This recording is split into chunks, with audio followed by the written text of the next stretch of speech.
Welcome to The Deep Dive, the show where we extract the most important insights from complex research, turning dense engineering material into intuitive understanding, making you instantly well-informed. I'm Sophia, and today we are strapping in for a deep dive into the very foundation of thermal physics. This is unpacking the physics of hot and cold, the Heat Conduction Equation. And joining me, as always, is our expert guide, the person who translates the language of differential equations into, well, the language of daily life. It's great to be back. And the material we're tackling today is, it's truly fundamental. We're looking at Chapter 2 of the syllabus, which is where we meet the heat conduction equation for the first time. All right. And for anyone who's ever wondered, how fast does my coffee cool down, or why does a metal bench feel so much colder than a wooden one on the same day? This chapter is what gives us the mathematical toolkit to answer those questions. Precisely. So our mission today is to go far beyond just, reading out the formulas. We want to show you, the listener, the sheer power of this mathematical framework. This equation is like the thermal engineer's crystal ball. It lets us predict this invisible temperature field inside of any material at any point in time under pretty much any condition. That's a great way to put it. So we need to understand not just what something like d squared t over dx squared means, but why an engineer needs it to design safe concrete, or why a hardware engineer needs it to design a cooling fin for a microprocessor. Absolutely. It's everywhere. Okay, so let's start digging into the details, and I think we have to begin with the most basic conceptual difference, right? The distinction between temperature and heat flow. Yes. This is a vital first step because it completely determines how we describe the thermal state of a system mathematically. Let's stick with a classic scenario. The hot baked potato. Okay, the hot potato. If I tell you the potato is, say, 180 degrees Celsius at its very center, that's a complete statement about that specific spot. That measurement, 180 degrees, it's a scalar quantity. It just has magnitude, a number. It has magnitude only, exactly. Yeah. So temperature is kind of like the water level in a pool. It has a height, a value, but there's no direction implied by that number itself. Perfect analogy. But if you want to understand the actual process of cooling, what you're really interested in is the heat transfer, the energy flow rate. Right. And that requires knowing the magnitude and the direction. This makes heat transfer, or to be more precise, heat flux, which is the rate of heat flow per unit area. That's measured in watts per square meter, right? Watts per square meter, yes. That is a vector quantity. So if you say the heat flux leaving the potato skin is 50 watts per square meter, if you don't know the direction, you don't actually know if the potato is heating up or cooling down. You know nothing. The direction of that 50 watts per square meter is everything. And that's where the math comes in to help. This is where we introduce the coordinate system into the math. In engineering calculations, we don't draw little arrows everywhere. We define a positive axis, let's just call it the positive x direction, and we use signs. Simple plus or minus. Plus or minus. If we calculate the heat flux to be positive 50, it means the heat is flowing in that positive x direction we defined. If the math spits out negative 50, it's just telling you it's flowing the other way. The math is telling us the heat is flowing in the opposite negative x direction. It's an essential but really simple mechanism for managing a vector quantity in a linear calculation. Okay, so managing that direction then forces us into the next big decision, which is whether or not time is part of the equation. This leads us to steady versus transient analysis. Right. And when we say a process is steady state, what we mean is that at any specific point within the medium, the temperature is not changing over time. It's locked in. That's locked in. Mathematically, this gives us this elegant simplification. The partial derivative of t with respect to t is 0. Or, dt by dt equals 0. So a good example might be like a really well-insulated thermos of hot coffee, right? After a while, it kind of reaches an equilibrium with the air. The coffee inside is still cooling, sure, but the walls of the thermos itself might be considered steady. That's a great example. The inner wall is hotter than the outer wall, but both of those temperatures have stabilized, and they aren't dropping, moment by moment. Exactly. The rate of heat flowing through the wall is constant, even though the temperature varies spatially across the wall's thickness. So then transient or unsteady is just the opposite. It's the opposite. The temperature at pretty much every point is constantly changing with time. That apple you put in the fridge to cool down is the perfect example. Every minute that goes by, the temperature at its core, halfway to the skin and right at the surface, it's all dropping. Okay, so the source material brings up a really crucial point here. An engineering reality. Most real-world processes are transient, But engineers, for some reason, they frequently use the steady state assumption. Why do that? Isn't that a compromise that risks ignoring what's actually happening? That's a brilliant question, and it gets right to the heart of engineering safety and design philosophy. When we design something like a large industrial heater or an air conditioning unit, we are designing for the worst-case sustained load. The absolute peak demand. The peak demand held forever. If we analyze a house wall, we don't calculate the average heat loss over a whole year.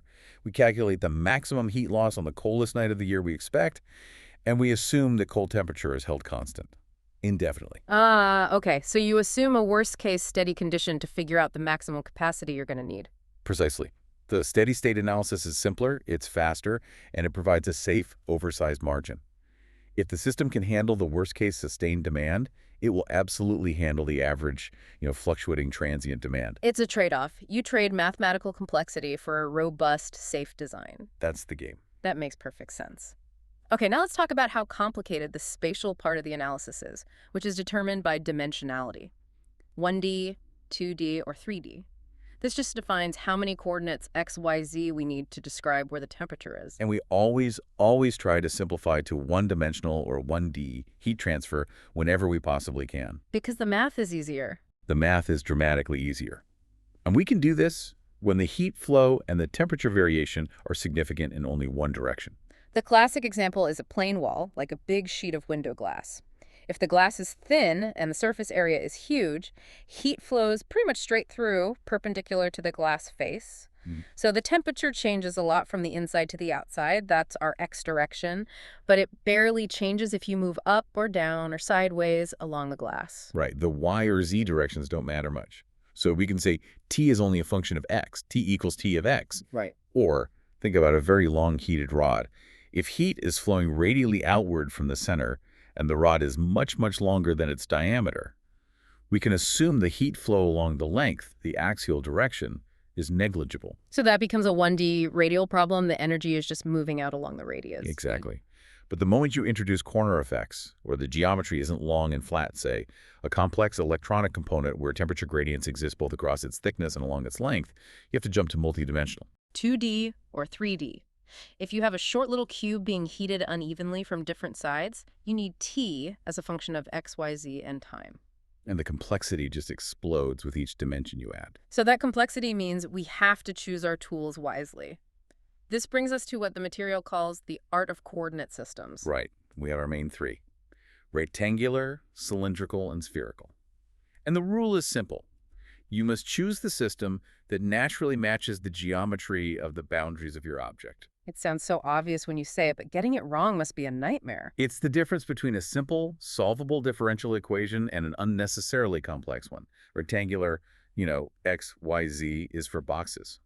Cylindrical R phi z is for anything long and round, like pipes or rods. And spherical R theta is for balls or perfectly round containers. And to see this art of approximation in action, let's look at example 2.2. It's treating a pan as a plane wall. This is where engineering intuition saves us from a mathematical hell. Okay, the setup is pretty simple. It's a steel pan bottom, only 0.4 centimeters thick, but it's got an 18 centimeter diameter. It's sitting on a stove that's transferring 800 watts of power, and we're looking at it under steady operation. Now, a pan is fundamentally a short cylinder. If we were being mathematical purists, we'd have to use the full 3D cylindrical heat conduction equation. T as a function of R, phi, and z. So you'd have to account for heat flowing up, heat flowing radially outward to the edges, and maybe even circumferentially around the pan. It would be a mess. But the engineer looks at the aspect ratio, 0.4 centimeters thick versus 18 centimeters wide. Yeah, the thickness is tiny compared to the diameter. It's like 45 times smaller. So the heat from the stove is overwhelmingly just being forced straight up through that thin layer. Exactly. So we apply the approximation. We say radial flow is negligible. Heat transfer is 1D, only in the vertical x direction. We know the operation is steady. And crucially, we assume the pan material itself has no internal heat generation. The term we'll see later, E.gen, is 0. That one approximation, that one insight, transforms this complex 3D problem into the simplest possible governing differential equation for the temperature distribution, T of x. And that equation is d squared T by dx squared equals 0. Wow. It's beautiful in its simplicity. It means that the second derivative of temperature with respect to position is 0, which means the slope of the temperature profile, the gradient, must be constant. So if the thermal conductivity is also constant, the temperature has to vary linearly through the can bottom. It's just a straight line from the hot stove side to the cooking side. Just a straight line. And what's really fascinating here is that the equation itself doesn't care about the 800 watts of heat or the type of steel or the water boiling above it.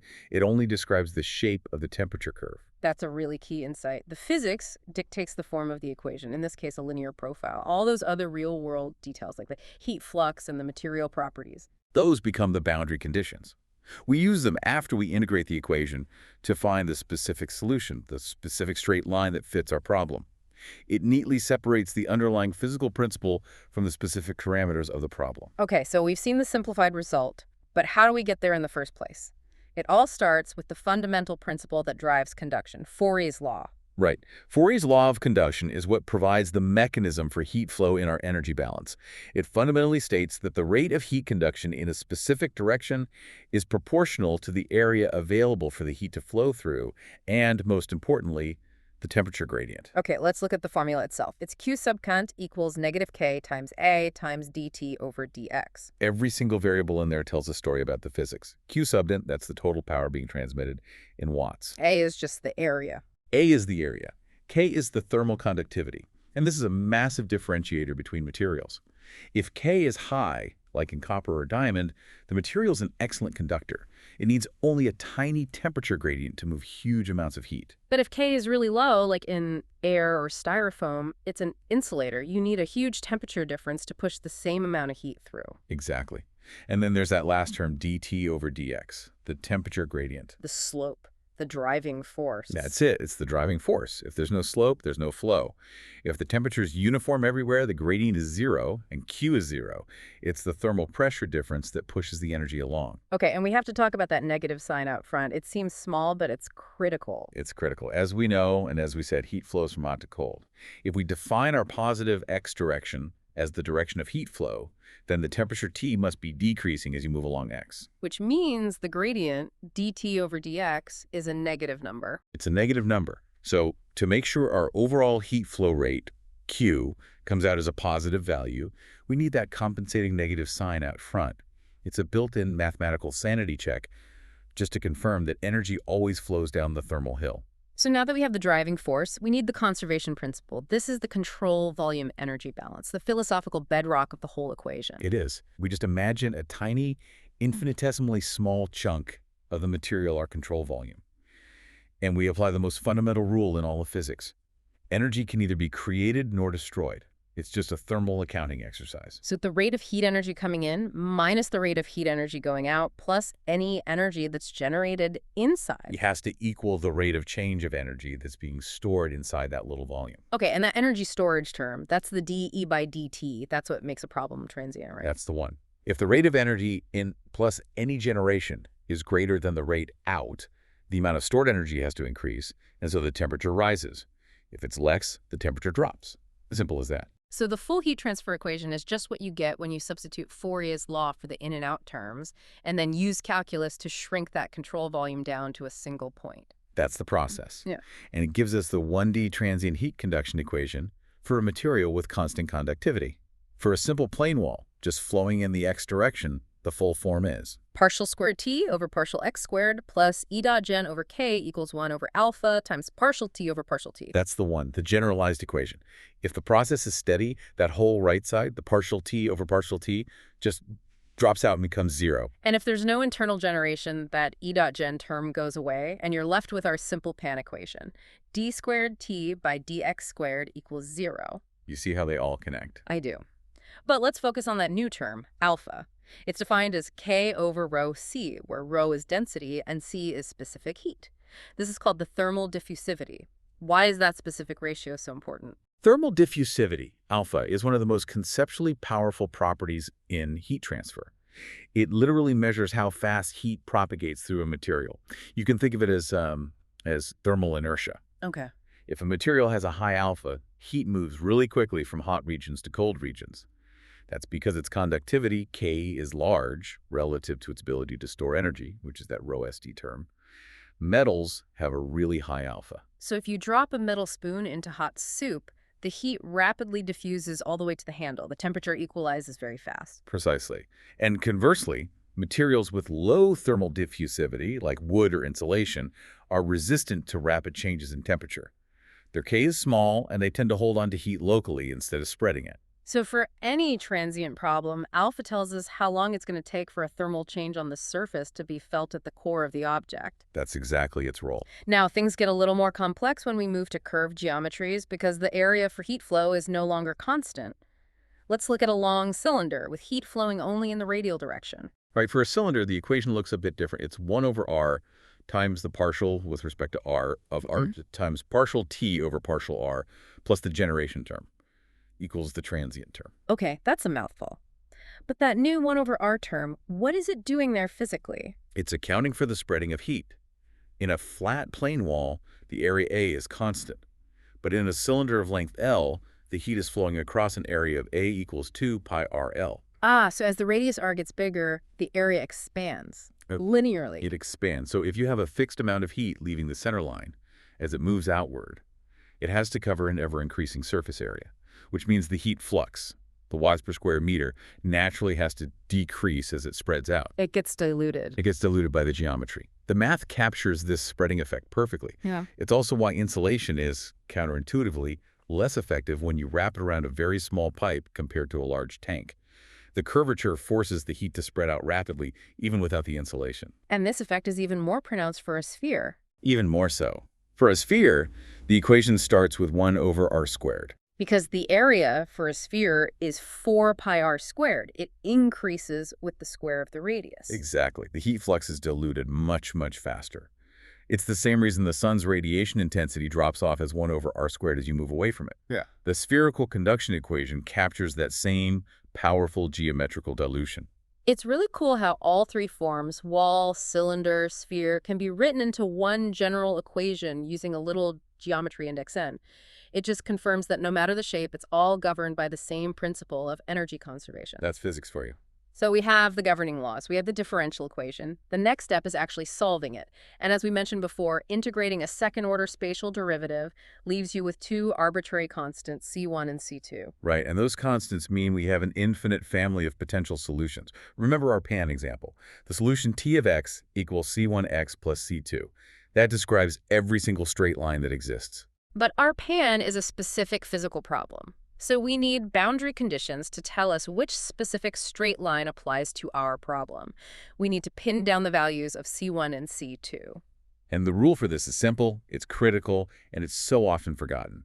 You need two boundary conditions for every spatial dimension where heat transfer is significant. So if it's a 1D problem in X, you need two conditions related to X. If it's 2D in X and Y, you need 2 for X and 2 for Y, a total of 4. And for any transient problem, because the time derivative is first order, you also need one initial condition. One initial condition, specified at time, equals 0, which tells us the starting temperature distribution throughout the entire medium. Okay, let's walk through the common types of physical conditions we use to define those boundaries. The first one is the simplest. It's called a specified temperature boundary, or a Dirichlet condition. This just means the surface temperature is known and it's fixed. Like if you place a piece of metal on a perfectly controlled cold plate that's held at exactly 5 degrees Celsius. Right. Then the boundary condition at that surface, say at x equals 0, is simply T of 0, T equals 5 degrees C.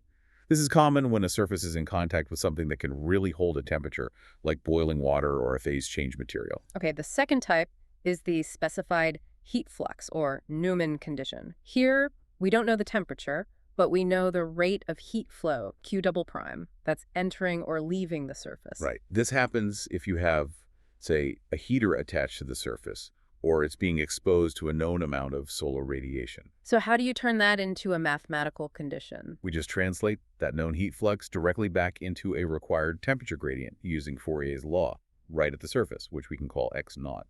The equation is negative k times partial t over partial x equals q double prime. So if you know the heat flux coming in, you are basically fixing the slope of the temperature profile right at that boundary. You are fixing the slope, exactly. Yeah. This condition lets you solve to the surface temperature itself, which might have been the unknown you were looking for. Now, a really powerful special case of this is the insulated surface, or something called thermal symmetry. Right. If a surface is perfectly insulated, there's zero heat flow. That means the heat flux Q double prime is zero. And if Q double prime is zero, then your temperature gradient, partial T over partial X, must also be zero. It has to be zero. Physically, this means the temperature curve has to be perfectly flat or perpendicular to the boundary line at that exact spot. And this is the same condition we can apply to the center line of any symmetrically heated object, right? Yes, it's a huge simplification. If you have a wall that's being cooled equally on both sides, the heat flows outward from the center in both directions. There's no net flow across the center line. So we can treat that center line as a perfectly insulated boundary, which conveniently cuts our problem size in half. Very clever. Okay, now for what is probably the most common real-world scenario, the convection boundary condition. This is that transition zone where heat moves from conduction inside the solid to convection into the fluid around it. And this is where the bus-to-boat analogy is really helpful. Inside the solid metal or plastic, the energy is traveling by conduction. That's our metaphorical bus. Okay. At the surface, it has to instantly transfer to the moving air or water, that's the boat, to be carried away. Now, since the surface itself is just a zero-thickness interface with no mass, energy has to be conserved. So the rate of heat arriving by bus must be exactly equal to the rate of heat departing by boat. Precisely. So we state this balance mathematically. The heat conduction into the surface must equal the heat convection out from the surface. And the formula for that is negative K times partial T over partial X equals H times the quantity T infinity minus T surface. Right. The H there is the convective heat transfer coefficient. It represents how good the fluid is at carrying the heat away. T infinity is the temperature of the fluid far away from the surface. What's so neat about this condition is that it automatically handles the direction. If the surface ends up being hotter than the fluid, the right side becomes negative, which correctly implies heat is flowing out of the surface. It's self-correcting. You don't need to know the direction of heat flow in advance. Right. And then finally, we have the radiation boundary condition, which usually happens in combination with convection. This is heat exchange through electromagnetic waves, and it follows the Stefan-Boltzmann law. The critical complication with radiation is that it involves temperature to the fourth power, T to the 4. And that immediately introduces non-linearity into our problem. All the equations we've talked about so far are linear, which makes them relatively easy to solve. Nonlinear equations, especially with a t to the fourth term, often require numerical methods, complex computer simulations, because clean analytical solutions are incredibly difficult or just impossible to find. Okay, so let's put some of this into practice. Let's look at example 2-7, which is about the boundary conditions on a steam pipe. A great practical example. The scenario is a long pipe carrying steam at 200 degrees Celsius. The pipe wall is half a centimeter thick. The inner surface, which we'll call R1, experiences convection from the steam with a known H value. The outer surface, R2, is heavily insulated. We just need to write down the mathematical conditions for a transient analysis. All right, so since it's a long pipe, we choose the 1D cylindrical transient equation. Temperature is a function of radius and time, T of RT. Good. So the problem now is just defining the rules of the game at R1 and R2. At the inner radius R1, heat is flowing into the pipe wall from the steam. So that's our convection boundary. That's the convection boundary condition. We just write it down. Negative K times partial T over partial R at R1 equals H times the quantity T infinity minus T at R1. And T infinity is our 200-degree steam. So this condition basically sets the temperature slope required inside the metal to accept the heat coming from the steam. It does. And then at the outer radius, R2, we've got heavy insulation. So that's the perfect insulation case. Zero heat flux. Which means the temperature gradient there must be zero. Partial T over partial R at R2 equals 0. It's powerful how this example shows two completely different physical situations. High heat transfer on one side, and a total blockage of heat on the other, and how they're just translated into the mathematical language you need to solve a single, unifying differential equation. And without those two conditions, the problem is unsolvable. You'd still have those arbitrary constants floating around. Right. So far, we focused on heat that enters or leaves through the surfaces.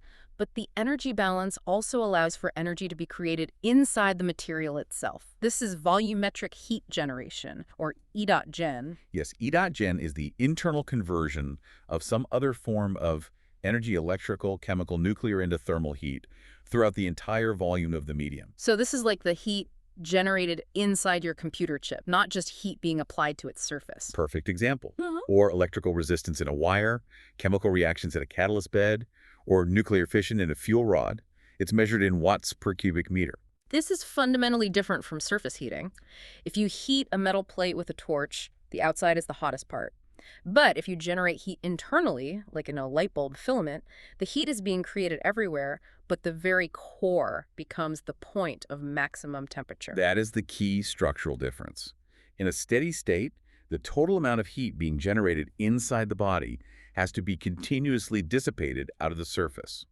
If the heat out doesn't equal the heat generated, the object's temperature would just keep rising or falling forever. Which would violate the steady state assumption. Exactly. And because the heat that's generated right at the core has the longest possible path to travel to escape the body, the hottest point, Tmax, must occur at the center of symmetry. And this requirement fundamentally changes the temperature profile. It's no longer a straight line. It becomes parabolic. It becomes parabolic. That curved profile describes the exact temperature gradient needed at every point to force the generated heat outward.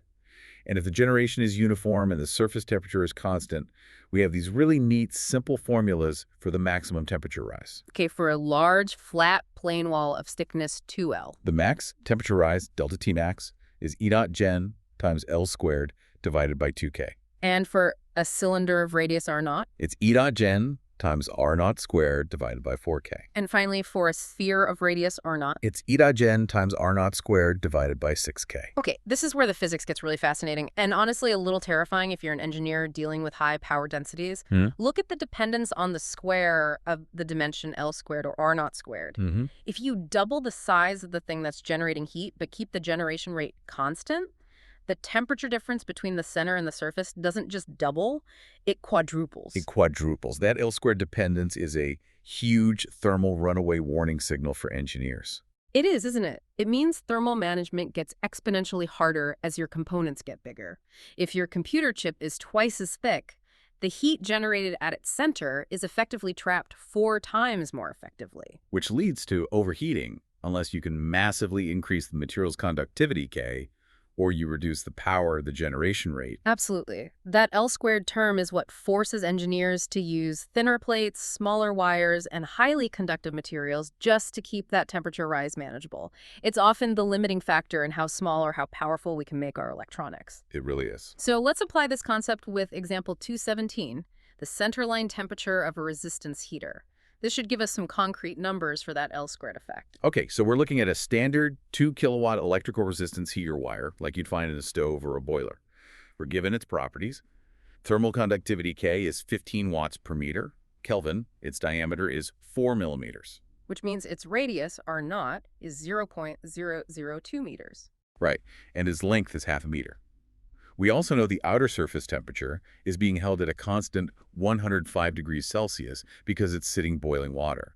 The question is, what's the maximum temperature at the very center? All right, step 1 has to be converting the total power 2,000 watts into the volumetric generation rate, E dot gen. So we need the total volume of the wire first, which is V equals pi times R naught squared times L. Correct. So E dot gen is the total power, 2,000 watts, divided by that volume. Okay, so that's 2,000 watts divided by pi times 0.002 meters squared times 0.5 meters. And the resulting number is just massive.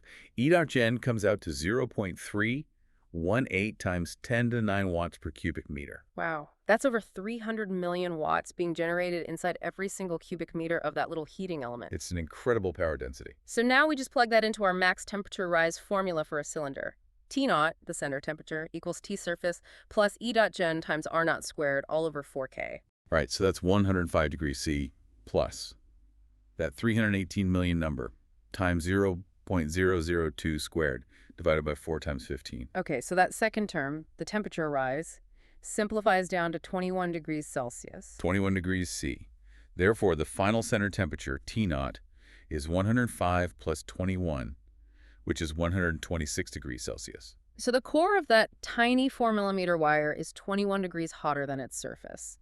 And that temperature difference isn't just an interesting fact, it's the exact thermal potential, the exact slope needed to force that 300 million watts per cubic meter of energy to conduct out of the wire center and into the water. And here's the profound lesson. Let's say the manufacturer had decided to use a slightly larger wire, say, an 8mm diameter instead of 4. Okay, so doubling the radius. Doubling the radius. That or naught squared term in our formula would increase by a factor of 4.